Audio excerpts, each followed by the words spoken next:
की धरती। मैं 32 साल का युवा हूँ। कोई मेरी राजनीतिक बैकग्राउंड नहीं रहा, हमारा परिवार रहा, हम लोग सामाजिक रहे और लोगों की खिदमत गुजार करते रहे। हमारे पूर्वज ने भी यही काम किया। हमारे खानदान में जो सिर्फ जो है सामाजिक कार्य करते रहे और उसी में दिन गुजारते रहे, लोगों की खिदमत। अब जब परिवर्तन आने लगा कि जब राजनीति ने ऐसा मोड़ लिया इस देश में कि समाज सेवा वाले लोग जो है लोगों को दबा दिया गया, तो फिर जब ये राजनीति होने लगी तब हमारे समाज का शोषण होने लगा। शोषण राजनीति से हुई। और क्यों ऐसा हुआ? क्योंकि राजनीति में अच्छे लोगों का आना बंद हो गया। हर आदमी फिर सोचने लगा कि अरे भैया हम क्यों जाएंगे राजनीति करने, जनता तो हमारा वोट ही नहीं देती है, जनता को कितना समझाओ ऐसा, ये सारी बातें होती। तो आज मुख्य मुद्दा ये है कि अगर मैं संत कबीर नगर जिले में आया हूँ, मेरे बड़े भाई साहब जो है सैयद नदीम अशरफ साहब टिकट लेके आए, तो यहाँ फिर से वही इतिहास दोहराया जाएगा कि यहाँ सिर्फ सामाजिक कार्य होगा और लोगों की खिदमत होगी। अब रही जो आज देश के हालात हैं, बिगाड़ने वाले कौन हैं? कांग्रेस, सपा, भाजपा, तीनों का नाम ले रहा हूं। क्यों? आप लोग पूछोगे कि क्यों? भाजपा भी सरकार बनाई हुई है, तो चार बार जब बहन जी हमारी मुख्यमंत्री रही और इतने सदियों से हमारा सरकार चलता रहा, तो आप जाके विकास देखिएगा और सर समाज का सम्मान देखिएगा उस पार्टी में। अब आता हूं मुख्य मुद्दे पे। मैं अल्पसंख्यक जिस डर से वोट करता है कि भाजपा ना आए, जिस कैंडिडेट को करता है, तो सपा में जितने हमारे वोट लेके हुए, जितने नेता विधायक और मंत्री हमने बनाया अपने वोटों से, वो सब जाके भाजपा के वोट में बैठ जाते हैं। और यही हाल कांग्रेस का है। आज आधी कांग्रेस जो है भाजपा में जाके शामिल हो गई। मुंबई से लेके हरियाणा तक, उत्तर प्रदेश में देखिए सारी कांग्रेस इस समय भाजपा में है। और कांग्रेस के जो पूर्व मंत्री और विधायक रहे, किसके वोट से रहे? अल्पसंख्यक के वोट से। हम उनको मजबूत बनाते रहे अपने लिए कि हमारे लिए काम करेंगे, लेकिन ऐसा नहीं होगा। और जहां तक की सपा की बात कर दी जाए, तो आप लोग खुद जो है जमीन पे ग्राउंड पे रहते हो, सपा का जो मूल वोट है वो भाजपा में जा चुका है। अब रही बात संत कबीर नगर के लोकसभा की, कौन मजबूत स्थिति में है, तो आपको बता देना चाहता हूं, 6.25 लाख वोट जो है मुसलमानों का है यहाँ, और 4.5 लाख दलित भाइयों का है, और अन्य वर्गों पर सोच लीजिए कितना होगा। कहीं कोई टिक रहा है? नहीं। और सपा ने क्या किया? अखिलेश यादव जी ने क्या किया? एक डमी कैंडिडेट खड़ा कर दिया, भाजपा का रास्ता आसान कर दिया। वो जिताना चाहते हैं। वो अगर नहीं तुम जिताना चाहते तो एक मजबूत जाति के आधार पे अपना कैंडिडेट घोषित करते हैं। सपा का शोषण कम नहीं हुआ मुसलमानों के या कांग्रेस में?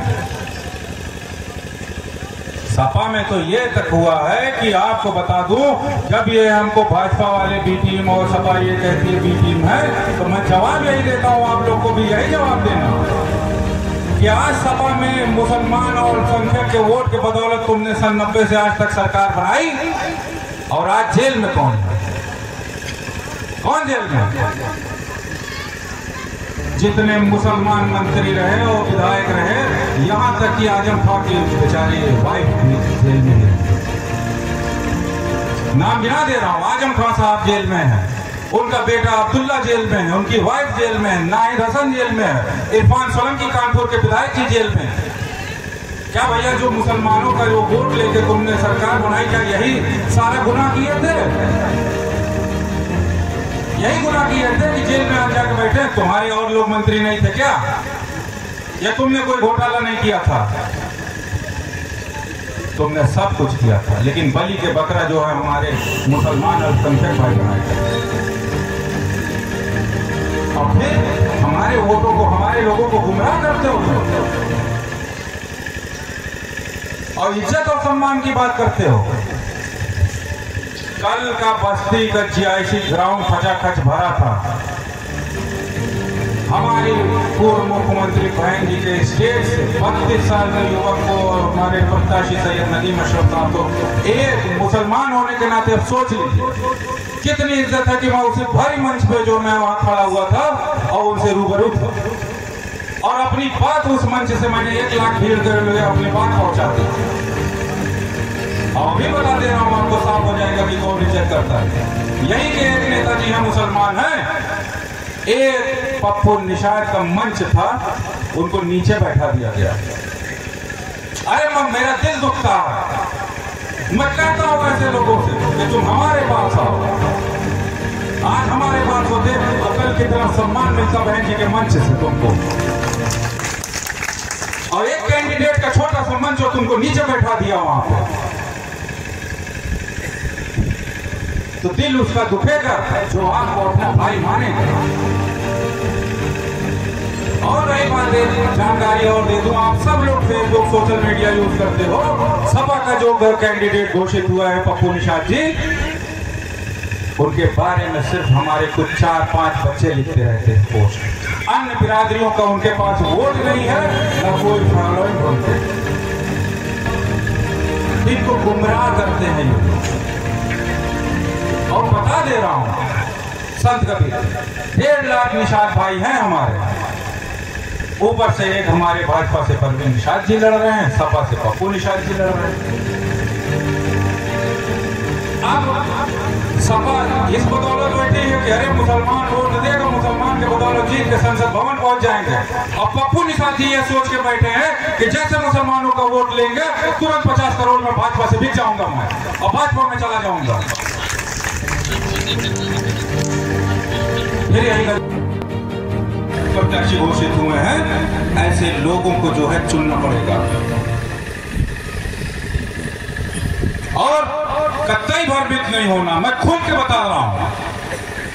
अन्य बिरादरियों का सपा के कैंडिडेट के पास कोई वोट नहीं है। अगर वो वोट होता तो कहीं ना कहीं दिखता। सिर्फ 4-5 भाई मेरे बिरादरी के वो लिखते पढ़ते रहते हैं, उनका भविष्य खतरे में है। मैं आज उनके लिए लड़ रहा हूं, मैं मुहिम चलाया हुआ और उसमें मुझे पता है कि तकलीफें आएंगी, मुझे रोका भी जाएगा, लेकिन मैं रुकने वाला नहीं हूं क्योंकि वो बच्चे बहक चुके हैं। और कहानी बता दे रहा हूं, खुल के बता दे रहा हूं, और आप सबको पता है जब ये मंत्री उस सरकार में थे, इनकी कभी गाड़ी नहीं रुकती थी। उसके बाद जितने हमारे मुसलमान भाई लड़ुआ महुआ वाले, एक दिन ईद का दिन था, जब उन्होंने कहा कि भैया ईद के दिन लाइट नहीं आ रही, ट्रांसफार्मर फूक गया, तार गिर गया, तो जाके पूछिएगा अभी लड़ुआ महुआ में जनता क्या बताएगी कि उसने किस भाषा में बात किया। मैं वो भाषा यूज इस्तेमाल नहीं कर सकता मैं यहाँ पे। तो अपनी प्यारी भोली भाली जनता को मैं यही अपील करना चाह रहा हूं कि अब कतई गुमराह नहीं होना हम सबको। और अगर ऐसा कोई कहता है कि संविधान खतरे में है तो गठबंधन को वोट दो, पहले तो अल्पसंख्यक खतरे में है, सेकुलरिज्म खतरे में है। क्यों? क्योंकि न कांग्रेस ने आपको जो है हिस्सेदारी दी, न सपा ने दी। तो जब पार्लियामेंट और विधानसभा अल्पसंख्यक लोगों से खाली हो जाएगा तो क्या बात करोगे, क्या सेकुलर को हवा दोगे? तो मैंने जो बताया ना कि जब दूसरे लोग बिक जाते हैं, भाजपा में चले जाते हैं, तो फिर कैसे भैया तुम कर लोगे काम? कैसे संविधान की रक्षा कर लोगे? संविधान की रक्षा सिर्फ अल्पसंख्यक समुदाय माइनॉरिटीज ही कर सकती है। और हमारे ऐसे नौजवान कर सकते हैं। मैं कहता हूं संत कबीर नगर के नौजवानों के कि आओ हम लोग एक दूसरे का साथ आओ, हाथ पकड़ के इन बुरी शक्तियों से पहले इस जिले से खदेड़े, उसके बाद पूरे देश से खदेड़ दें। संविधान खतरे। अरे ये तो मामूली लोग हैं, इनको संविधान का सा नहीं आता है, जो संविधान बदलने की औकात भी नहीं इनकी है, बस अपने गुमराही के दौर में है। संविधान जिस दिन बदल दिए उस दिन इनकी सरकार नहीं रह जाएगी, ये इस देश में नहीं रह जाएंगे। तो मैं अपनी जनता से, प्यारी जनता से यही अपील करता हूं, नौजवानों से भी यही कहता हूं कि आओ, एक मौका मिला हुआ है, पहले आप इस धरती से परिवर्तन करो कि ये दूर तक मैसेज जाएगा, ये अब जनता तुम्हारे बहकावे में नहीं आएगी। और हम लोग अगर मजबूत हो गए तो सबका सम्मान और समस्याएं सारी दूर हो जाएगी। और बसपा एक ऐसी पार्टी है कि जहां सर्व समाज सम्मान पाता है। 2007 से 12 तक की सरकार में ब्राह्मण समाज बड़ा खुश था, रोजगार में था, वो ओबीसी था, नसीमुद्दीन सिद्दीकी हमारे मंत्री थे, ना कई गिनत मंत्री थे, हम लोगों का सम्मान था। और सभा में ये मिला, जाके आजम खान साहब की बीवी तक को जेल करा दिया तुमने। और जरा पूछिएगा उनसे, अगर कोई कहता है कि सपा को वोट दो, आजम खान साहब का तुम पोस्टर तक नहीं लगा रहे हो और पप्पू निषाद का प्रचार कर रहे हो। अरे मेरा दिल दुखता है ये सबसे कि कब तक बहकावे में रहोगे, कब तक जो नादानियां करते रहोगे।